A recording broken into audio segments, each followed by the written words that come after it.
bring in all the stakeholders, and you can get into programs that'll help you and train you on how to build it. But that first step is you have to design a business model that is desirable. When I initially moved back to Pensacola, I had a meeting with Lloyd.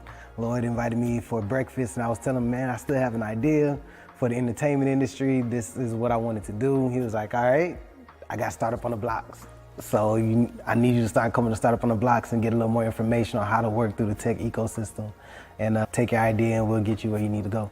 My company is called The Know, is an app that is streamlining business for the entertainment industry. Yeah, so if you're a musician, what you would do is pretty much jump on the platform, you'll create a profile, but the way we created the profile is pretty much a cleaner way. So now if they want more information about you, you'll connect your social media platforms, your streaming platforms, and that way they can go directly to it. What we also have included is your calendar. So pretty much you can set your days, you can set your price for your days and automate your booking. So initially talking to Lloyd, my idea was all here, it was there, it was over here, it was over there. It was like, all right, Quinn, I get it.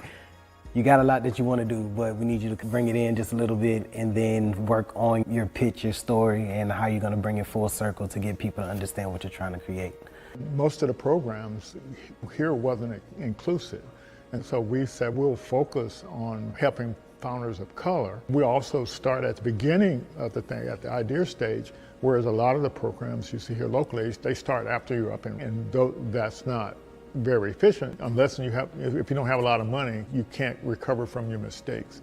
And the lean startup system, it actually helps you make mistakes faster before you spend a lot of money. You don't actually start building anything until you got customer buy-in. There was a need for small businesses to bring brand awareness to their business. I see there's a lot of makers and bakers that they're making all of these goodies and these products, but they can't market it, they can't sell it at the same time, and there needs to be kind of like that middleman, that middle person to help bring economic growth to some of the small businesses in Pensacola.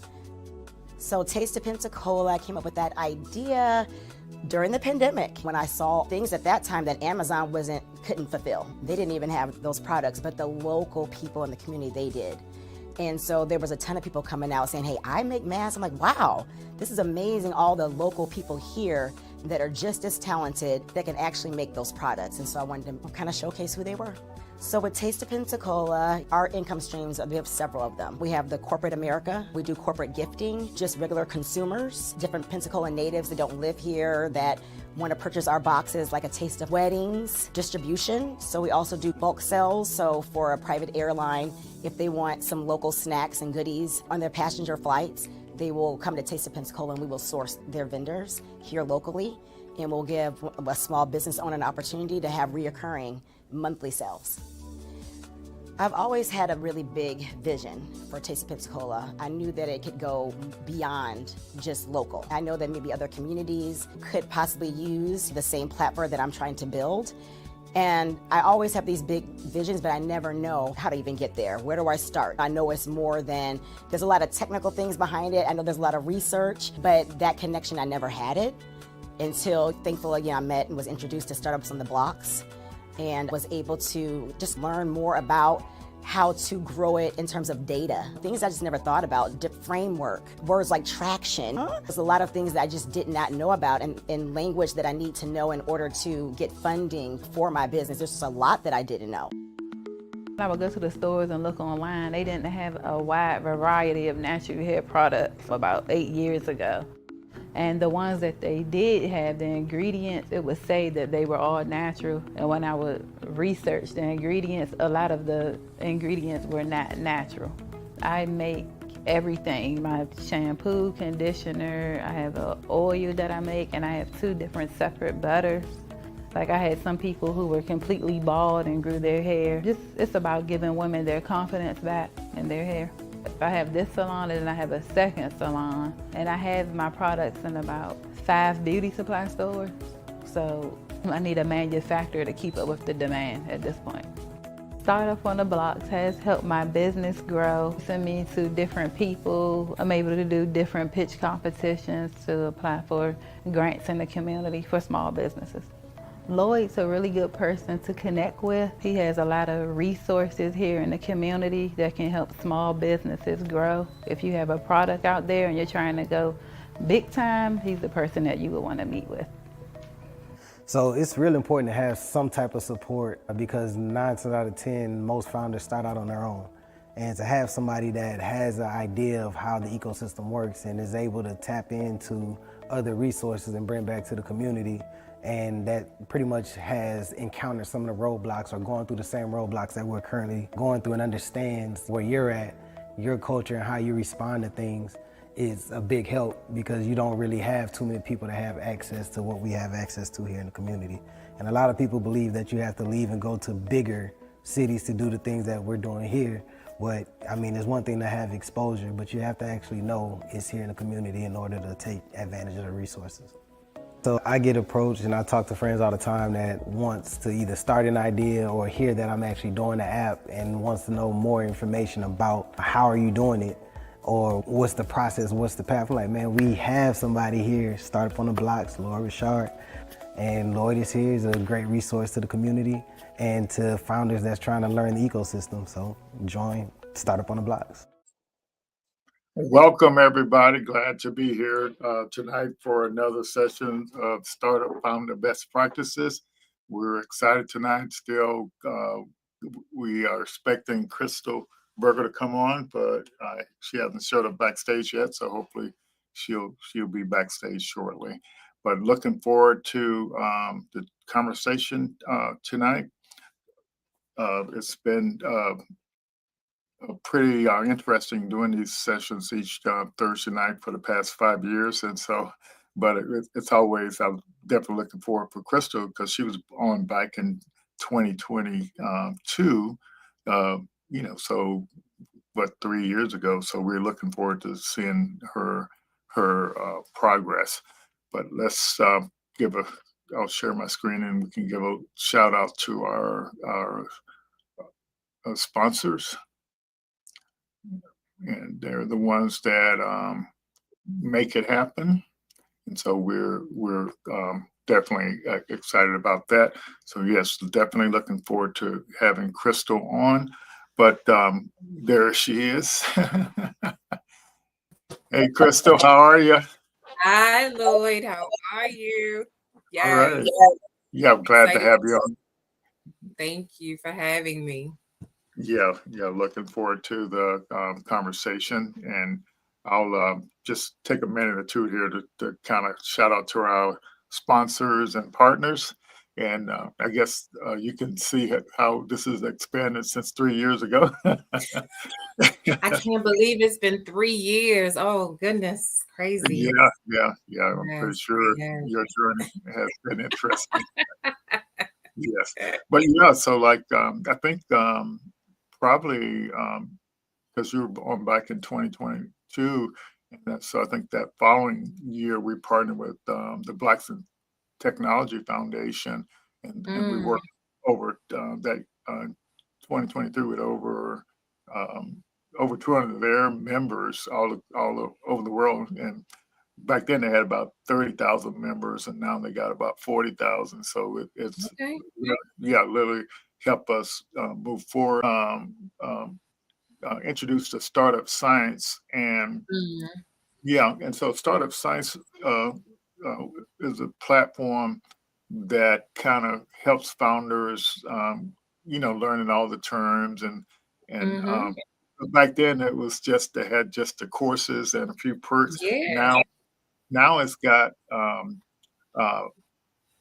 everything you could think of. It's got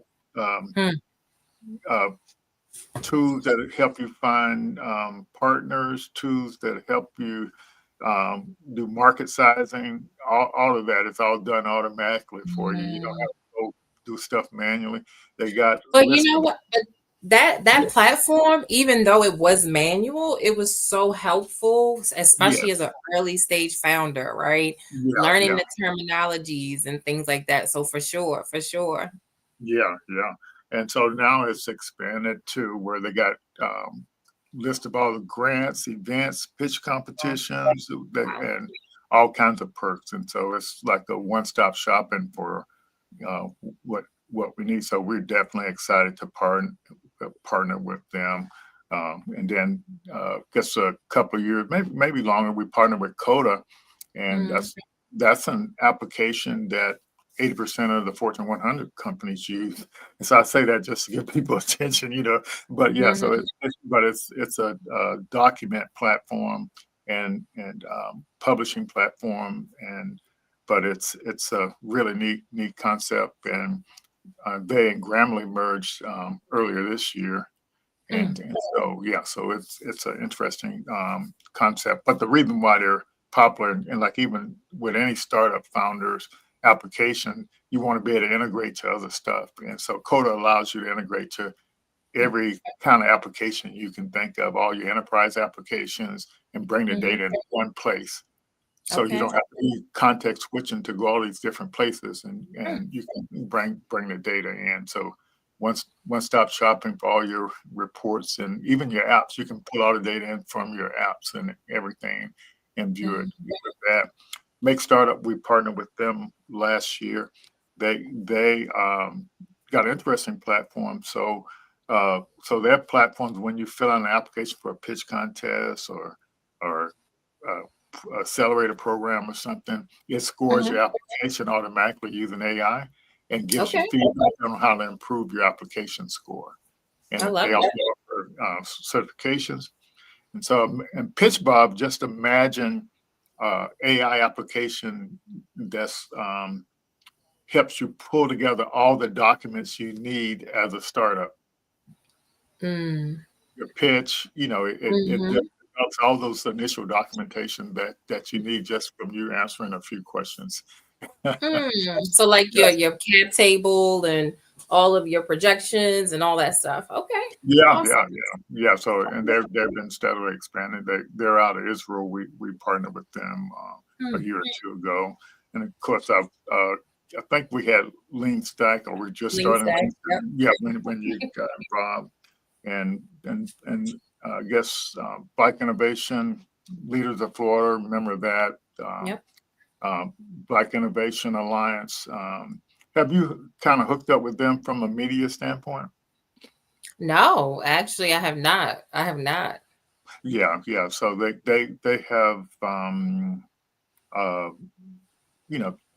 bunch of, so imagine an organization that works with over 200 organizations like the Cocoon Institute, but all these organizations work with Black founders. Okay. Yeah, and so that's what that's all about. And Goody Nation, that's Joey up in Atlanta. So we participated in his program, and it was fantastic as well. Wow. Yeah. So let's see, these are some of the people that help pay the bills. Yeah. So we and so excitingly, Crystal, we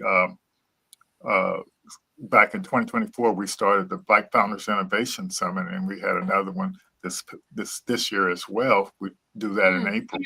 Yeah, so Ron, one of our sponsors, he with the Synergy Group, he had been hounding me to do something for for Black founders, and so so we had 2 successful events so far with that.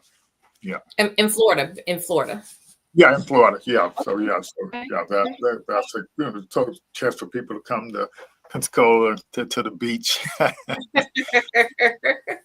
Yes. Oh wow. Congratulations on that. Yeah, that's awesome. Yeah. So that's kind of some of the stuff that's been going on since we chatted, and I really appreciated back then too when you were on, you followed up and was offering to help out, whatever way you could, and that definitely was appreciated. But I was so happy when you reached out about potentially doing a media readiness thing. So, are you still interested in doing something like that? Oh, I mean, absolutely. I would love to, share with founders, of course, like the essentials, the basics of getting media ready, what it looks like, how to build. I mean, a Q&A is great, right? I think some of the common questions that your founders may face, because there's one thing in the reading it, you can use AI, but there's also the beauty of having someone who did it for quite some time, in the news business. But yeah, I mean, we could, however you want to go, Lloyd. I'm good. Okay, yeah. So we'll so, but what does that workshop look like? I guess from Mhm. your perspective.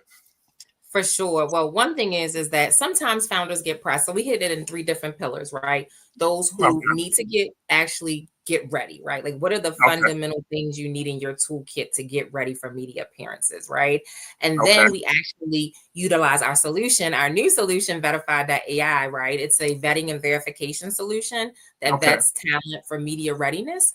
And so they can put in their credentials and they'll get a media readiness report. It'll tell them all the areas where they're lacking on their public facing persona. And then it Oh gives you wow. feedback. Yep. And then we have a dashboard where you can go on an automated journey to get you where you want to go. So Lloyd, let's say you wanted to do more podcasts in 2026, right? If that was your goal that you put in, we use that up against the data that we get from your public facing profile. And we say, okay, Lloyd, if you want to do more podcasts or if you want to do the top 50s, these are the things you need to do. And then our solution will give you the prompts and the automations to actually get that work done.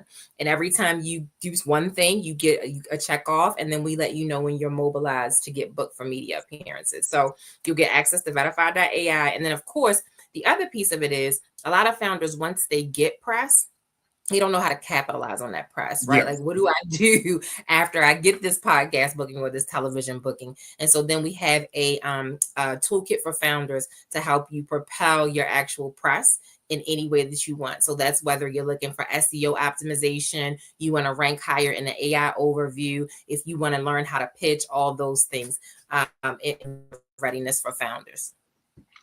yeah. That sounds fantastic. Basically, I had no idea what the idea of the workshop was, but I was happy that you suggested it. But I can see right now, just based on what you said, is we talk about um, founders and their credibility. Is yeah, and um, in the traditional thing, when traditional small business, in order to get capital to grow your business, you may go out and get a loan or whatever. But in the startup world, of course, you can still get a loan, but a lot of opportunities are based on your public facing credibility. Absolutely. Yeah. So that that evidence of you making progress with your startup is your credibility. Yeah. Absolutely. And also, most founders, especially Black and Brown founders, Mhm. domain expertise is one of the main things that they look at when you're an early stage startup, right? They really Yeah. evaluate, like, you can't just wake up in the morning with you can wake up with a great idea, right? But, with all Mhm. the other factors that come at play, it's better to have domain expertise. So if you have that domain expertise and it's hidden, right, you're kind of in a setup to where you're not going to benefit the best, right? So we say, hey, if you're a founder, you should be out there sharing. If you're or people should know that, right? And if you have a cybersecurity solution, you should be talking about that, thought leadership pieces, doing blogs, going on podcasts, local radio, television, and even doing like social media lives. And so that actual domain expertise could be something that will set you apart when you're raising capital, right? Another Yeah. thing that we learned, in our journey of just building this was that 82% of startups fail not because the product is poor, but it's because of poor positioning. There is no brand awareness, right? A lot of Black and Brown founders who are underfunded, right, or Yeah. unfunded don't have huge budgets to invest in media publicists, right? Because that can get very costly, anywhere from $5,000 to $10,000 retainer a month, right? And so what Yeah. we want to do is normalize that for folks who deserve to be seen and heard, right? They're credible, they Mhm. have the domain expertise, they can deliver in the public atmosphere, but they don't know how to get the bookings, right? They don't know how to get visible. And so, it's a huge piece of raising capital, when you're looking at raising VC dollars to be attributed even on your local, that is great, right? Because it shows that someone trusted your knowledge base enough to consider you a domain expert to come on Got their show, right? And so it's really critical that we start to take advantage of these free opportunities, right, to get seen and heard. And so if we can position founders to in a way that's really strategic, help them learn what their messaging is, their primary talking points, so that they can really land it. Because I even know for me, in raising capital, right? I'm one of the exceptions to the rule who less than 0.4% of Black women has raised venture capital. And I know a big piece of that has been attributed to my actual public facing profile for sure. Right. For sure. Fantastic. Yeah, and I can't emphasize that enough. Crystal, I wanted you to check and if you got some extra browser things open or something, because you're coming in okay, but I'm afraid it might deteriorate. So like just save on bandwidth. Yeah, just check and see if you got For sure. Yeah. And so I'm randomly go ahead. Yeah. Okay. You said no, I was just saying that I'm randomly at my mom's house, so I'm like hoping that it doesn't. It might just be her. It might be where I am. Yes, I might find my hotspot. I might need to switch. Yeah. So, but yeah, if we run into a problem, that might be a good idea. But anyway, so that key takeaway from what we were just talking about is that visibility leads to credibility, which leads to funding. Absolutely. Absolutely. And also a big piece of raising capital, right, is that old saying by I think it was Jim Rohn that says your network determines your net worth, right?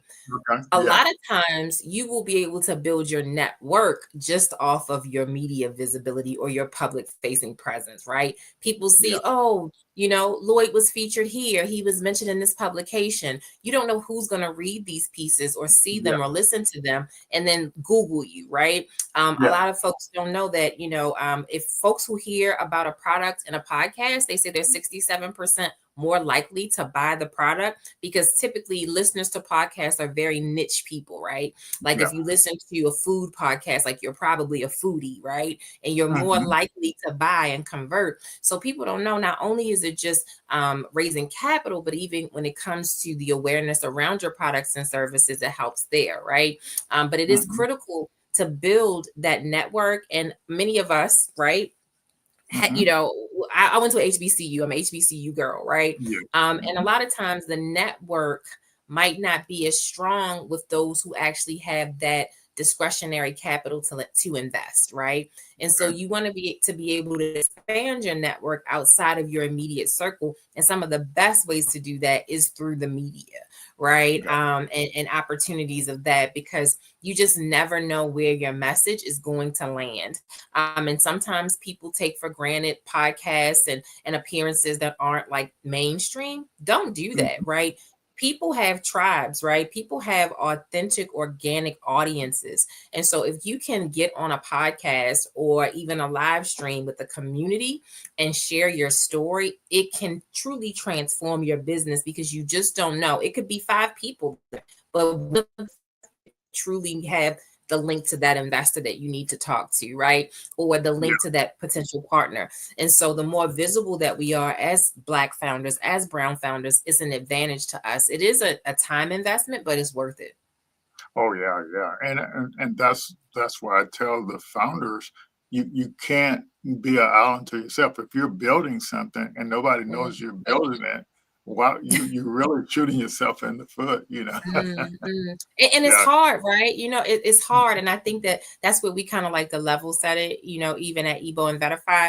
It's like, yes, we know that you're really busy. It takes a lot of work. Like I've been up, Lloyd, since 4:00 this morning with my team, But the beauty of it is that, if you are working in that silo, it's very difficult to build your business.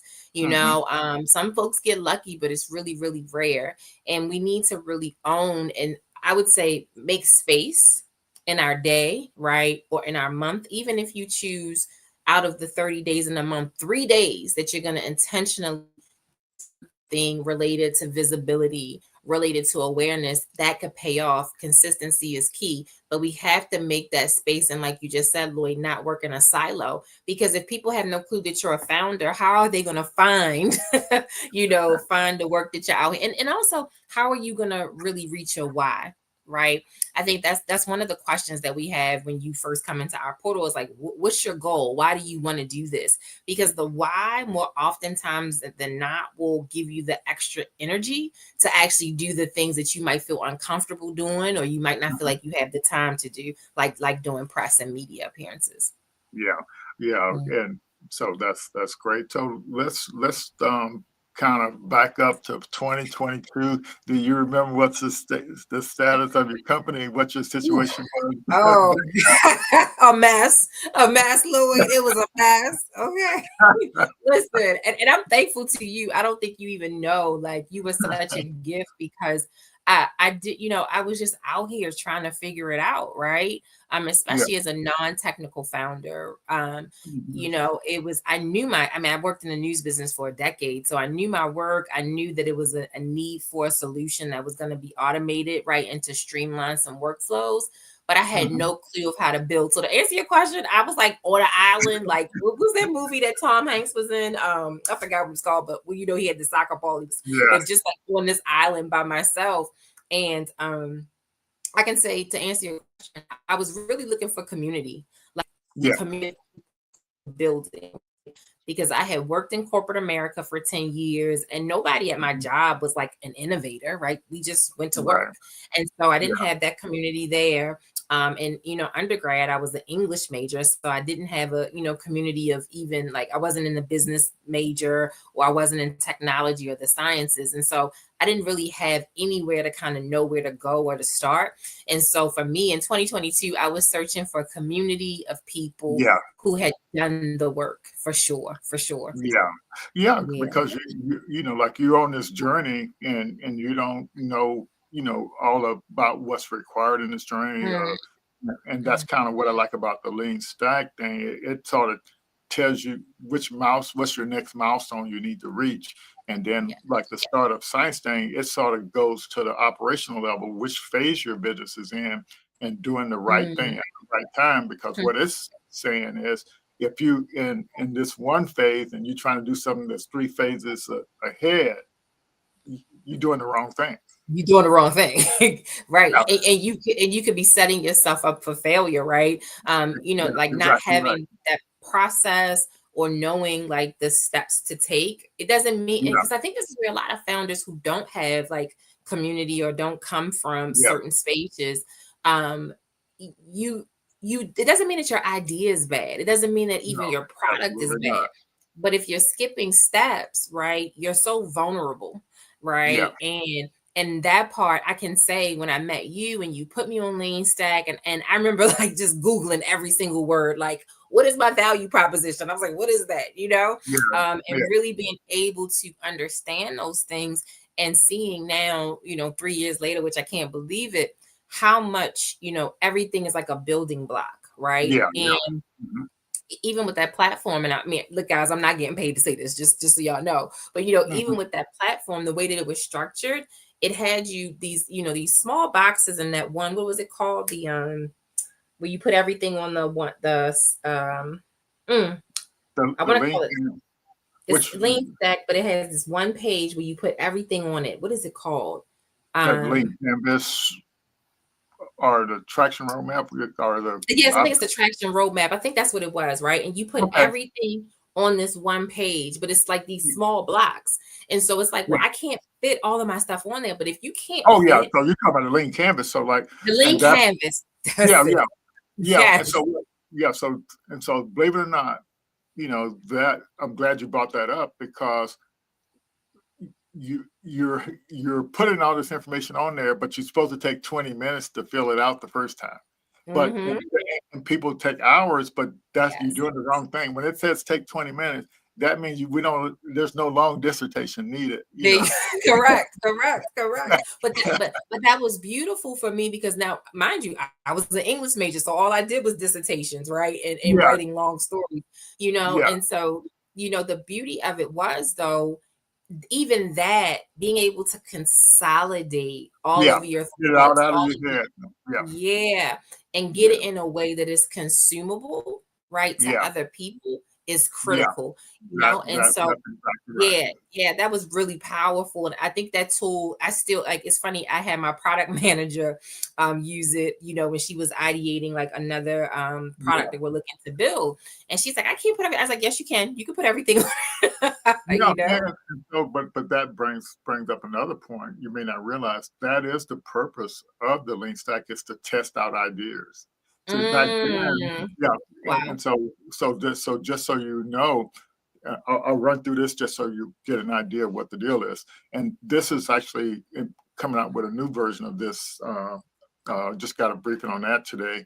But basically the idea is you put all your ideas in this one lean canvas, called that the big idea canvas.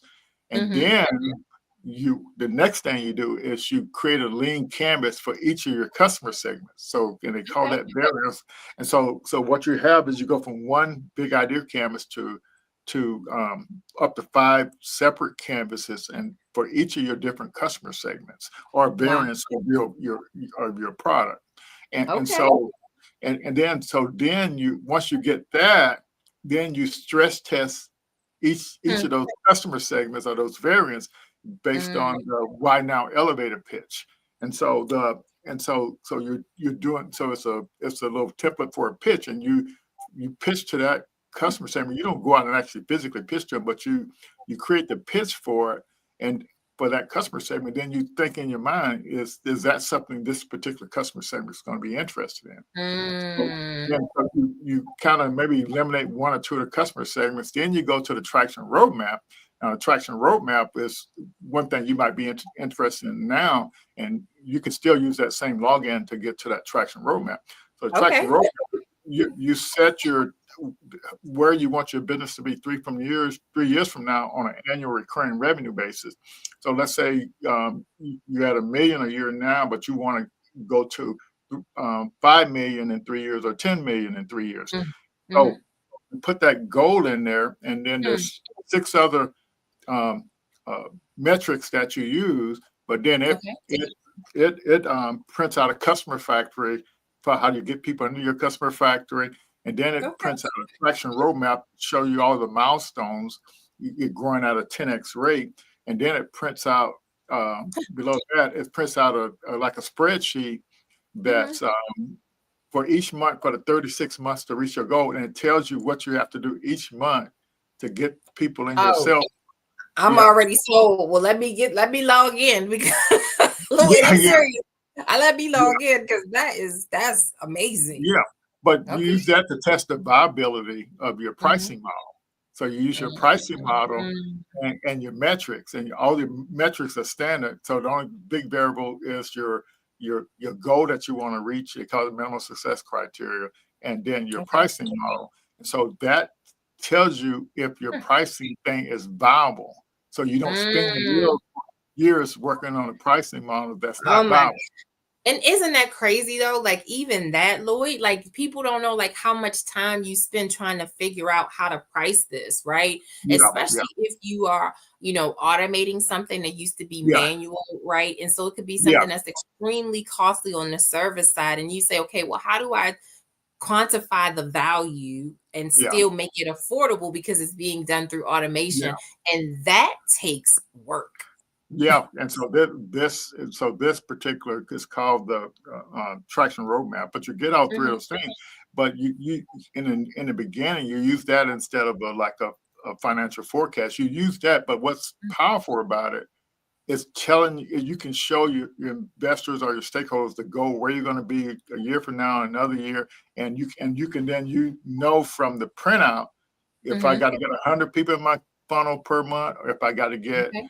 1,000 people in my funnel per month. And so it helps you understand if you actually, if you really can actually do it. And now, Mm. so what happens if your pricing thing is too low? It's Too going to say, low, well, right? you're going to have to get like 10,000, 100,000 people in your sales funnel. That's not even practical. Yep, yep, You say, absolutely. you Right, don't right, have, because the amount of money you would have to spend on ads just to get that many yeah, people in the funnel is just yeah. so unrealistic. Correct. Yeah, Yes. and yeah, Wow. so That's you amazing. use that to eliminate maybe one or two customer segments, and then you Mm. do same week you do your feasibility test, and that's based on if you could get off the ground in 90 days. So it's just but yeah, so that's kind of what that is, and then from there you build your business model story pitch, but you use all that information. Mm. So what we did since 2022, we created a business idea prompt.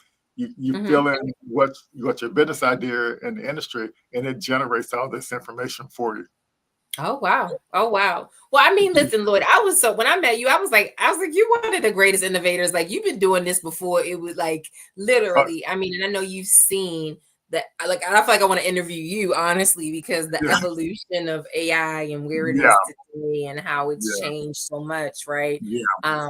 But I think that the more that founders, and again, I'll just lean in, Black founders, Black and brown founders lean into automations and solutions that can help us scale without having exhaust the more than oftentimes than not budgets that are, minuscule, right? Yeah. The more, the more effective we can be, right? Yeah. Sometimes I know we have a fear around our information in certain places and spaces, Yeah. but if it's something to drive a result for you that would take you, thousands and thousands of dollars, being the most efficient, I think is through automation is just it's a big benefit to us, Yeah. in this market, in this time. So yeah, and so the reason, part of the reason for that prompt was the very thing we talked about earlier, was people try to write so much in that lean canvas.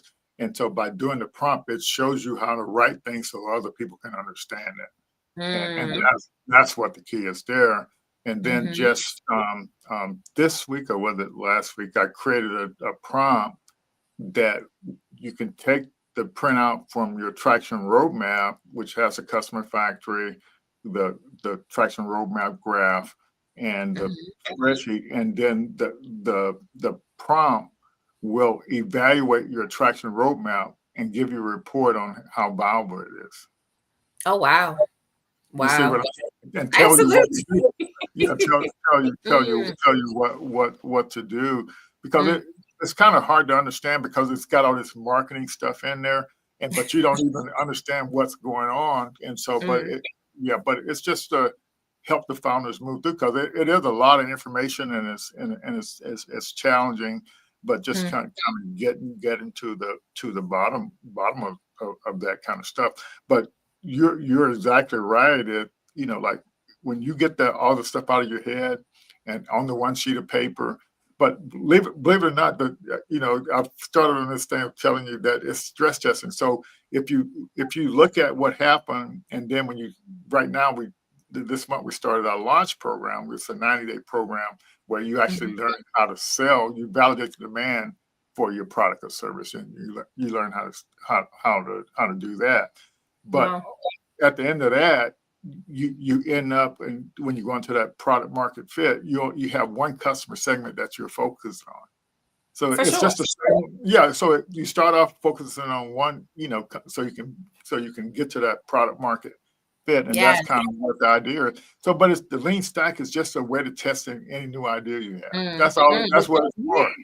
Yeah, I mean, it's amazing, because I mean, now that you say, explain it, but I think that's where also founders need to lean in, is like getting uncomfortable, right? Getting comfortable being uncomfortable, right? Because you're gonna have times where you feel like I have no clue what to do in my business, or where the intrinsic value is, but it's only gonna take, you got to keep doing it. You got to keep pressing through it. I can even say with us, when we started Ebo, we were specifically focused on bookings, right? Like it was like automating the booking process, because I came from the newsroom. And, over time, what I realized was, from talking to customers, whether it was on the media side or the consumer B2C side, it was like, the vetting piece. Like, how do I know that this talent is ready? And then the talent saying, how can I get ready? Right. And so, but that was only through testing the market and finding the right fit. And I want to encourage founders who are watching, don't give up in the process of finding fits. Right. Yeah. Because if you come from an industry and you know the problem, you live the pain, right? You actually know that this is something that needs to be solved. Don't quit on it, right? You might just need one little small tweak, right? And it comes from doing the work that you're talking about, Lloyd, that will get you to product market fit. But once you find it, it's like that sweet spot. You just keep building on it. Yeah. And so that has been a gift. Yeah, and so when you look at your story, and we'll review it again here in a minute, but when you look at, so you spend years in the industry, and then you at some point in time, you got the idea to kind of figure out a way to automate this stuff. But in the processes of doing that and getting that launched, you found another problem that your customer had, and you built a solution for that. And so you're probably going to find something else in the future. But my point I want to make is you're even though you were in the industry, it wasn't technified, I guess. It wasn't using technology, but then you saw the problem. So, but you have to use technology to help solve the problem in your case. Absolutely. Absolutely. Now, Lloyd, just one little note. I'm seeing on my side it says recording error. Are we good? Yeah, we're good. And so what it's probably doing, since your internet thing is a little slow, it's trying to store the information on your laptop. But see, if your laptop is full, then that see what happens. That's what's going on. That's what's going on. Found a life, but I'm sure my laptop is. But what's the neat thing about it is that interview that recording is not dependent on bandwidth. So even if this bandwidth was bad, what we're streaming, that recording, but it does need the space to do that. I guess I have to remember to tell people that I didn't. Yeah. But that's what it is. It's that way because typically what I do is I take that local recording of you and then send it back to you so you can use it to kind of for wherever way you want to. And with all the new editing tools now, it makes things a lot easier. Thank God. Yeah. But so let's kind of back up and talk about your journey. Because some folks are new and probably didn't see your thing. So let's kind of review your journey a little bit from your career, to you, just briefly, and then what led you to do the EBO and then Vetify, I guess, and kind of some of the challenges you had as a founder trying to get through this process. Ooh, that's a loaded question, Lloyd. I mean, Well, but that's the overview of what I want to do. Because what I've seen is you worked in the industry, and you can kind of tell me. So, like, you were what was your career job was actually doing? Yeah, for sure. I mean, and so it's funny. So, going way back, well, I was like doing hair in my mother's basement when I was like 12, right? So I always was like an entrepreneur at heart, right? So at some point I knew I wanted to have a business. And so that was there, but I also had a dream of being a journalist. And so I started out in network news as as an affiliates coordinator. First, I was working with all of our local affiliates across the US, about 1,300 stations coordinating. And then I got promoted to a senior booking producer. And so I was booking talent manually, right? Like sourcing, vetting, and then, coordinating all of the details to find talent and put them on air. So that was the role. And then I later had a national podcast that was on SiriusXM, also on 1,300 stations. And I also had a national. I remember that part of the story, yes. I had a news feature that ran on 1,300 stations for 4 years. Yeah. And so it aired every Friday at 1 p.m. And so I really loved doing that. And so that was my career, And so in that process, I was always looking for talent, right? And during my time in network news, I was the only Black woman in my newsroom for a decade, right? Full time. Yes, it was crazy. It was crazy, right? But being in that position, like as a gatekeeper, it really was the default of like my Rolodex and who I would find. As long as they were credible, right?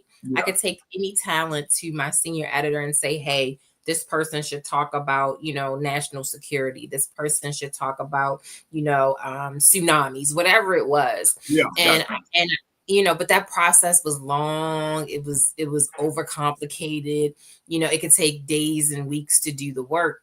And so, especially in a breaking news environment, it was always a challenge. So the way that the idea of Evo came about was, we were in the newsroom, and if anybody who works in news knows that you don't get a chance to go to the restroom. Like, you are working, you get a friend to bring you coffee. It's not like you have time to be out of your seat, because you never know when news is going to happen. And so the day that I got the idea for what became Ebo was, I went to the restroom for 3 minutes. I came back. News had broke at the White House. My senior editor was going crazy. He was like, Crystal, something just happened at the White House. We need a guest for anchor coverage. Where did you go? And so, Lloyd, at that point, I was like over it, right? Like, I was like, oh, I'm just done with this. And I remember saying to myself in that moment, these people can't book a guest without me physically being in this seat, right? Yeah. Went back to my desk, found a guest from my Rolodex, because I had been there at that point for about 9 years, and got someone on air really quickly. But that's just rare where you can find the talent. They're available in a moment's notice. And so I sat there and I said, God, why am I still here? And I got a divine download. I never wanted to be a founder, like, of a tech company. I knew I was going to be an entrepreneur, but not knowing about, that part. And it was like, automate your job. And I was like, what? The voice was like, what? I was like, what? It's like, automate your job. And so that actual day, I sat at my desk. I used to have a legal notepad in my drawer at work, and I pulled it out and I wrote down like 8 pages of notes on how I did my job, like every single step. And then when I finished, I looked at it and I was like, wait a minute. This is a thing, all of the pain points, all of the people who touch, from publicists to executive producers to the stations, the listeners, the audience. And I was like, wow. And so from there, I stayed in the newsroom for a while longer. And then when everything happened after the pandemic, George Floyd, just was so much social unrest. I was burnt out from being in news. And it was like, you know what? I'm going to build this thing. And so I resigned from my job, and I started taking, I took 2 classes with the General Assembly, right? Free classes with General Assembly. And one was like the basics of like coding. And I was like, I'll never take that again. Right. I'll never do that again in my life. And I haven't since. And then I took a product management course with them. Yep. And I was like, this is cool. Like, I could, like, I felt like a product. And I've always, it's so crazy, Lloyd, because for non-technical founders, I believe, you don't know how much you're a product person until you're like building a product, right? Like, I've always loved like body butters and perfumes and anything product-y, and I could just dissect it. And so the same concepts were like in my brain when I was looking at how to, manage a product. And so when I took the class and I realized, okay, Crystal, you could do this, and this is the starting point. That's how I got started with Evo, and how we started to build. Yeah. And a lot of people don't know, and this is not a founder thing. This is like a career thing, that the product manager is not necessarily a technical person, with a technical background, and that's a high paying job, for a lot of these companies. Yeah, for sure. Definitely. You're going to pay for your product manager. You better believe. And a lot of people have those skills and don't realize they have those skills, and they can be in the tech industry with a non-technical background and make things happen, so that's absolutely. Absolutely. And if you're working a job, right, and you're actually keeping things in order, right? Like the work that your job, the thing that you put out from your job is the product, right? And if you're actually creating processes to ensure that product gets to the market, right, then you're managing the product. And so it's interesting how it came to be for me. And so that's kind of where it started. And initially I had an outsourced team, right? Remember that outsourced team? Right. And the outsourced team wasn't outsourcing, right? They weren't doing what they were supposed to do. Let me come on that, because so many founders make the same mistake, and they outsource that software development. And so I remember at the time then, your product, they had delivered it to you, but they didn't Mm. have any instructions on how to maintain it or how to do this or how, they just Nothing. handed it No over to infrastructure. no, Yes. yeah, Mhm. but how did you overcome that? Because if I were, because I remember I hadn't talking to you, but I remember you were working on that part of it, when the Yes. last we spoke, yeah. Yeah, So it how did you overcome that? yeah, for sure. And you know what? It's so crazy. And I'm not trying to be funny. I'm not trying to sell my product or anything like that, Yeah, right? But long story short, you were on a journey with me, and thank you for validating that because I tell my team today, right? Um, but long story short, in the process of me trying to work through that mess with the outsourced team, yeah, I had gotten invited to speak at a conference. This goes okay, back to the media presence, right? And yeah, the yeah, network. Got okay, invited to speak at a conference. I go speak at this conference and I randomly meet a gentleman on the elevator. We hit it off. Come to find out his nephew had been in YC twice and had sold two wow, startups. okay, Yes. Okay. Okay. And I'm telling him about what I was building. He's like, you need to meet so and so. And so I meet with and his nephew ended up living in Baltimore where I stay. you might be kidding. That's kind of fortuitous, yeah, It really, really was meant to be, honestly, Lloyd. yeah, And he ended up becoming my lead technical advisor, and wow, he helped fantastic, me build my team one by one by one. Right. So when I say there is a power in coming and participating in everything that you have, because you do not know who you're going to meet. And I tell you, that's how I built like the strongest team. Now I have 26 team members. wow, And it's a lot. I can't. I'm like, I've yeah, stopped. We're not hiring nobody yeah, else right now. But yeah, but all of that to say, it's critical to have your own team because it's about accountability, but yes, also, nobody's gonna be passionate. This is how I feel. It's not a yeah, fact, yeah, right? But if people aren't invested in the why, right, as a mhm, team member, meaning they're coming in every day, they're collaborating, they're held accountable for, bringing ideas to the table, for fixing problems and solving problems together. Having an outsourced team is very difficult to replicate that energy. You know what I'm saying, yeah, Lloyd? mhm, And so even if you are the level of commitment to the vision is critical as an early stage founder, right? And you really need folks who are going to be present in the building of your vision, right? and yeah, and I just mhm, don't think you can accomplish that with an outsourced team if you're building something from scratch, right? Now if you're yeah, just yeah, like, you know doing like some type of bot or something like that, that could be different. But if you're building an entire solution yeah, that's based on a grander vision, I yeah. think you need to have your own team to be able to build and scale for Yeah. sure. What I heard you say, you characterize this person you met as like a tech lead, and so Yes. he knows the technical stuff.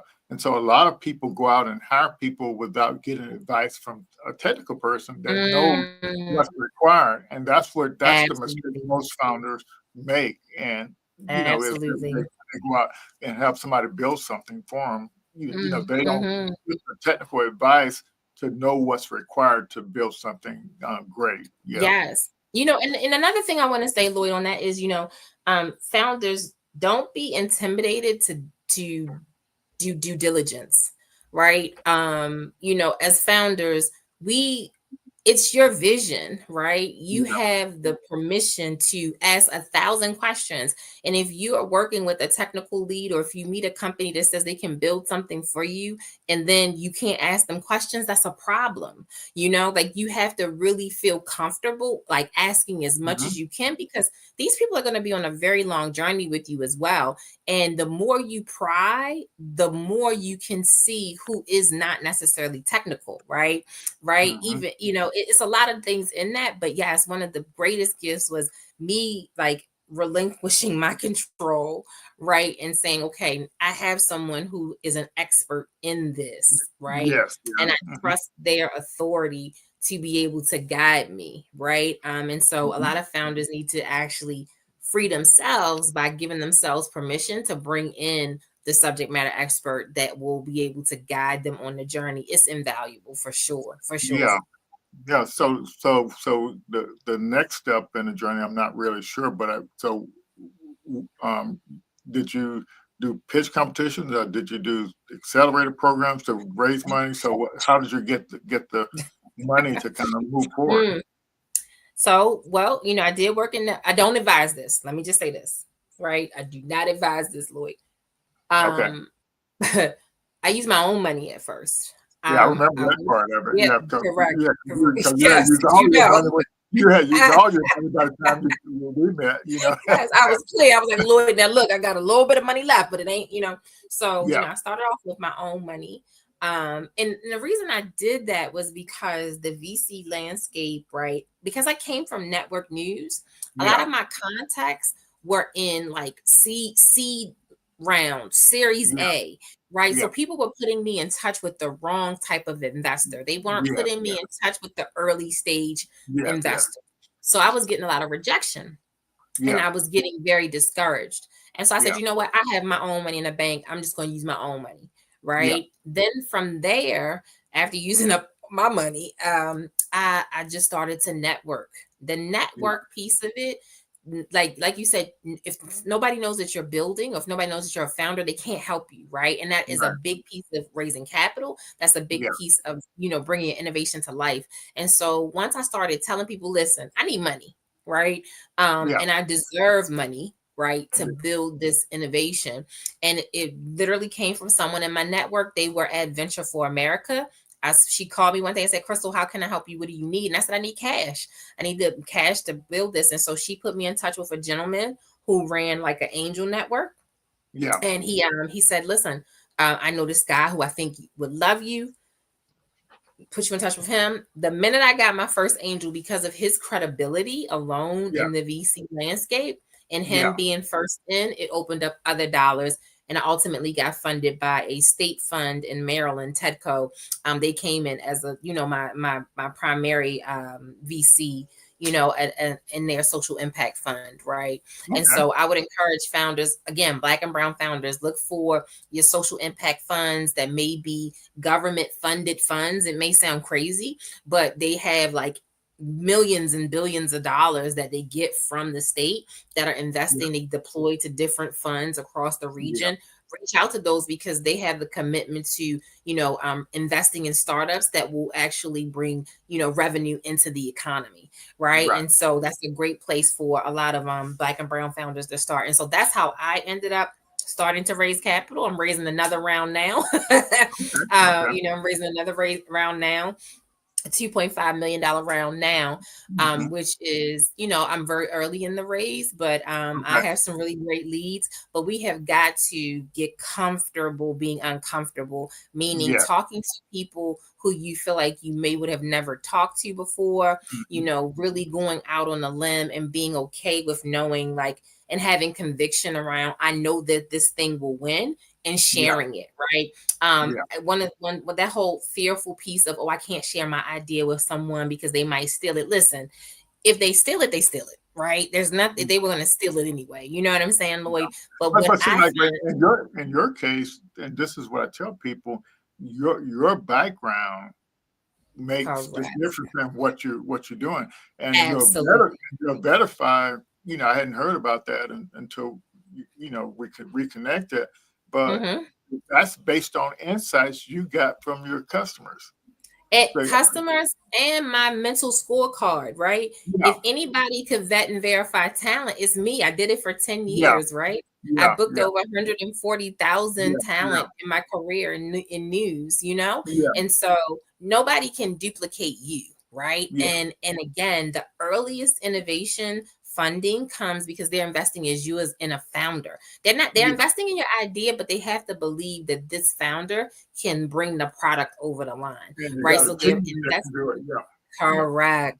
Right. And so they can't steal you and your team, right? Even if they try to replicate your ideas. And so, I'm grateful that we actually own the trademark, US trademark for vetting and verification, Yeah. And so I say that we're the first ones to do it and doing it well. And so but yeah, we just got to play the game, Lloyd. We got to get in the game, right? In order to play the game, we got to get into the game. And so I encourage founders to just start being comfortable just going and telling people what you're doing and telling them what you need, right, to scale. And you'll get to the right person for sure. Yeah, that's exactly right. So yeah, I think if we can take anything away from our conversation is that visibility is a lot, networking is a lot, and just the fact that we all come from unique experiences and yeah, and so it's kind of neat. So like from like one thing the with let's see, I guess I didn't plug my laptop up here, so I guess I better stop and do that. I don't remember unplugging it. I just got a little ding saying I'm running low. That means it's a powerful conversation, Lloyd. That means it's a powerful conversation. That's what that is. I hope I'm all plugged back up now. Yeah, I don't remember it coming loose, to be honest with you.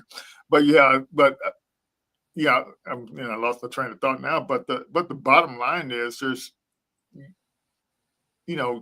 I'm going to start see if I can start over. We start off with the visibility piece, and we got that straight, how important that is, and then you also said the networking piece in that we see how important that is. But you were actually going to speak and you just happened to run into somebody, but it's all because you're out there doing something, not because Absolutely. you were in your silo building stuff, and that's important.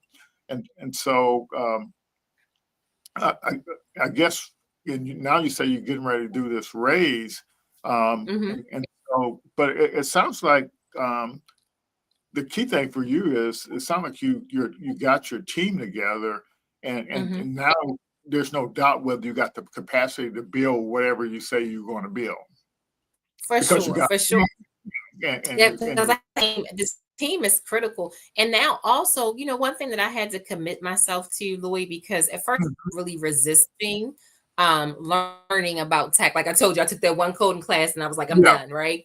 But I realized that, I was doing myself a disservice by not learning as much as I could, right? When I, learning what an API is and how it works, and learning about how my models are scaling, and actually going and looking on the back end of my AWS and saying, okay, what is this EC2 container and what does it do, right?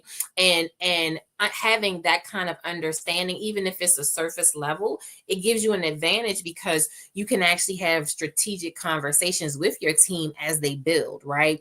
My team just did a migration off of Lambda to putting some things back into EC2. The cost is that. So when you're running a business, knowledge gaps can either hurt you or kill your business, right? And so I had to really embrace like learning again, like learning something that felt a little uncomfortable, but I made language for myself. So to answer your question is like, yes, I feel very comfortable and confident with my team. For this raise, it's really about scaling the infrastructure, right? From the intelligence standpoint, and the more traction you get, the more it costs, right? To sustain. Yeah. So, but I wanted to make sure of this, and then we'll, if the audience have any questions, they can go ahead and post them because we're coming to a close here. But I just want to make sure you're leveraging the startup resources from the and you may be too late based on how old your company is, but you may not be. But are you leveraging the Amazon or AWS startup program? I've done a few. So I had some credits with Amazon, AWS. How much? That's what I'm. Oh yeah, it was like 150,000. So yeah, I just want to make sure you were using all of that to make sure. Yeah, so For that sure. I'm glad to hear that for there for sure. And I'm assuming since you're doing this raising, you got all your um I think you're in a really good position, to based on what I'm Mm, hearing from your team, and so just so you mhm, know, every morning, like I listen to the podcast from my Google News feed, the AI podcast, and then I mhm, downloaded HUXC AI app, and it does a podcast based on my interests as mm. well, and also, Okay. yeah. But anyway, so every day I'm hearing about all these rounds that founders are doing. I mean, like, Mm. and people say there's no money out there, and I'm hearing, Oh, at least it's five, money out six, here. seven different ones every morning. You know, It's it's money out here. it's literally It's who is getting the money. It's money out here. yeah, yeah, Believe yeah. that. But so how much is AI entrenched into your two? Is Verify a separate company or just a trademark, or is it? It's it's a trademark. It's a trademark, and it's under EBO. It's under EBO, Okay, right? gotcha. Yeah, And so yep. So we have filed a patent for that innovation as well. yeah, And so, what I do foresee long term is that it'll be into other like communities of, people like LinkedIn, right? I would love for LinkedIn to be, a customer that integrates a Verify into their back end so people can actually get vetted, right, and verify for your Well, readiness and and visibility. you heard that OpenAI was coming out with a competitive product um, for LinkedIn. I don't know if you heard that For or not. yes, yeah, I heard about the capacity as long as they've been capturing data on folks and like kind of stuff. So I'm Yeah, not yeah. surprised at that. But one thing I want Oh to yeah. just say, I know about the RAB, around Okay. funding for founders, be learn about the language of raising capital. Yes. Right. Yeah. And how you can structure your rounds because a lot of times we think we have to give up a lot of equity in our companies and we do not. Right. Right. My two earliest investors, I have one is on the MFA safe, right? And then the other one is on a convertible note. And so what I can choose to do after a 5-year term, right, is if I choose to, I can distribute equity or I can pay them back with interest, right? And so I Yeah. own a significant amount of my company, Yeah. more so than any founders that I know. And so I want to Right. encourage people to really understand the language of how to raise capital, do some studying on that, listen to podcasts on it. Yeah. But the money is out there, Lloyd. Like, I mean, I think in 2024, what was it, 341 billion dollars was deployed to AI startups. Now, for Yeah. Black and Brown founders, it was less than $1 million, but Yeah. the Yeah. money is out there.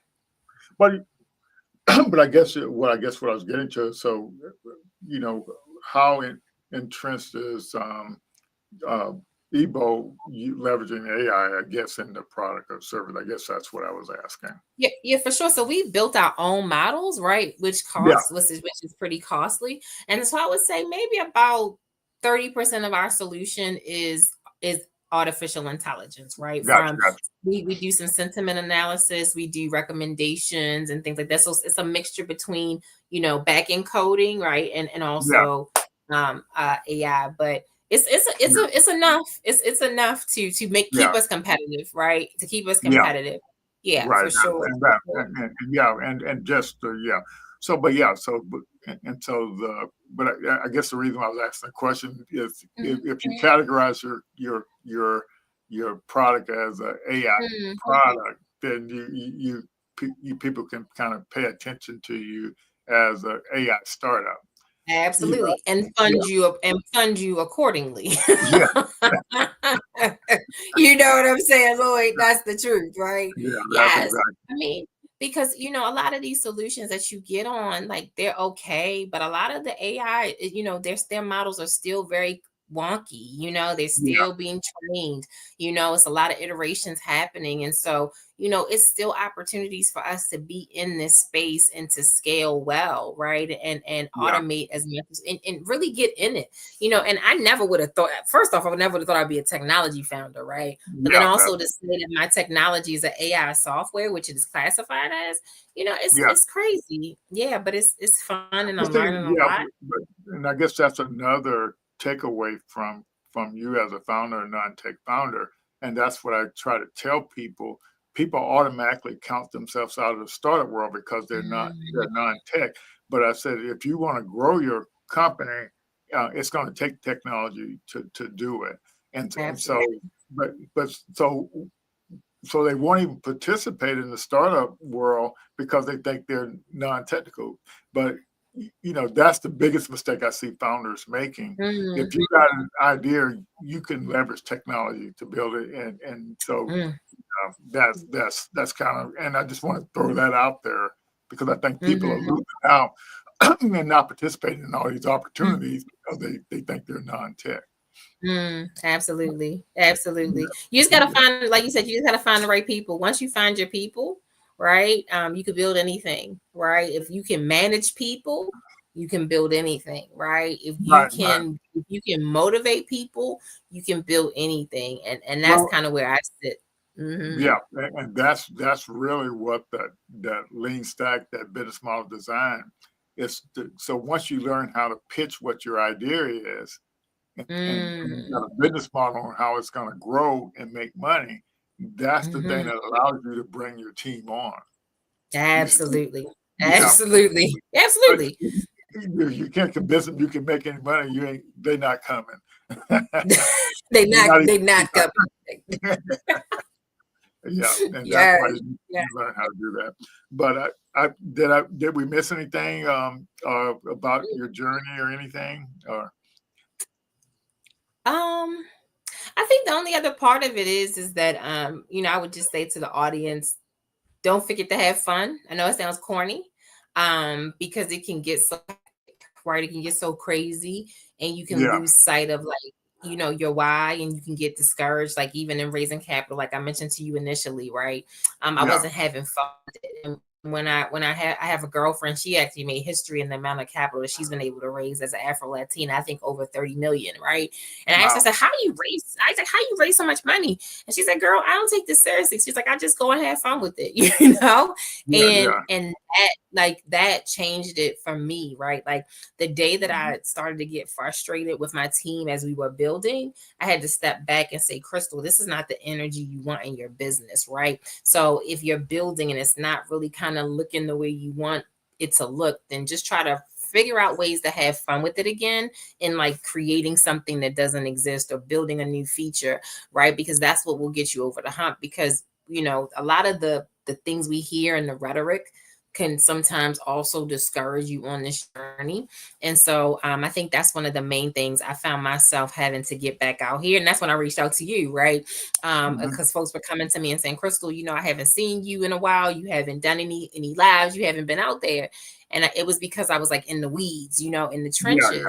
And I forgot like how important, you know, my voice is and how much I enjoy like sharing, right? Just information and things like that. So right, kind of tapping back in, like when you're getting those feelings of discouragement, frustration, you know, whatever, just leaning back into the thing that you have fun with and bring it back to life, right? And I think that's a critical thing that founders need to hear, as they build and execute, for sure.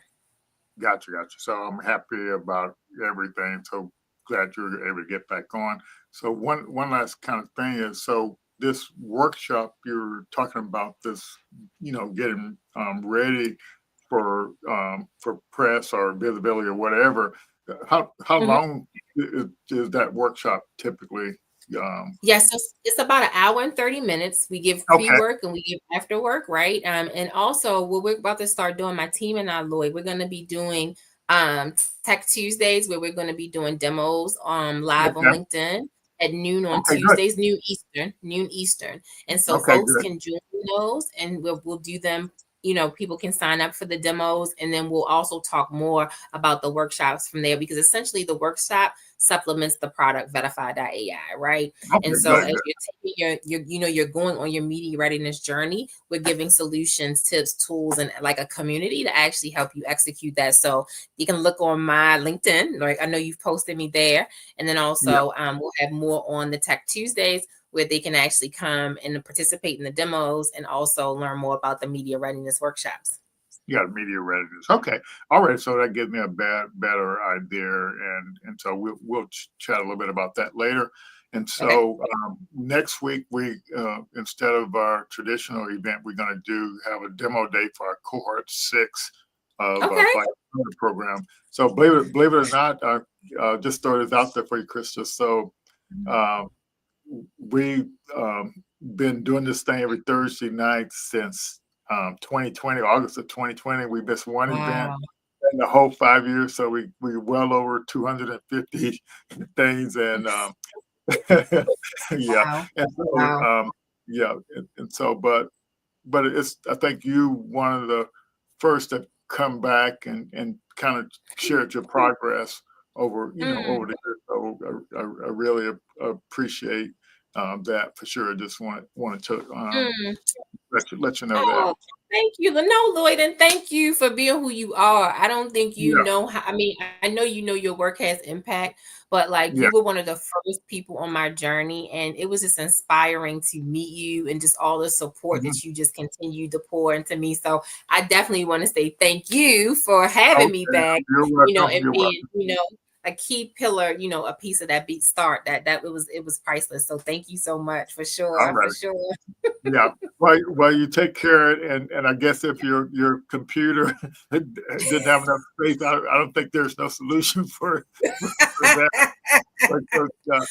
But I learned my lesson. I'll make sure I tell people they got to make sure they got some space. But if it did record, then but it doesn't finish recording, there is a link, but it has to be a record. Stuff like that. All right, but people can still access the link from your side. Oh right? yeah, and I can definitely use what we have, and it's so just so you know, it's on LinkedIn, streamed on LinkedIn, YouTube, and Facebook, and it's also streamed on the TV station. So you're all over the place. All right, all right. We appreciate it. We'll see you soon.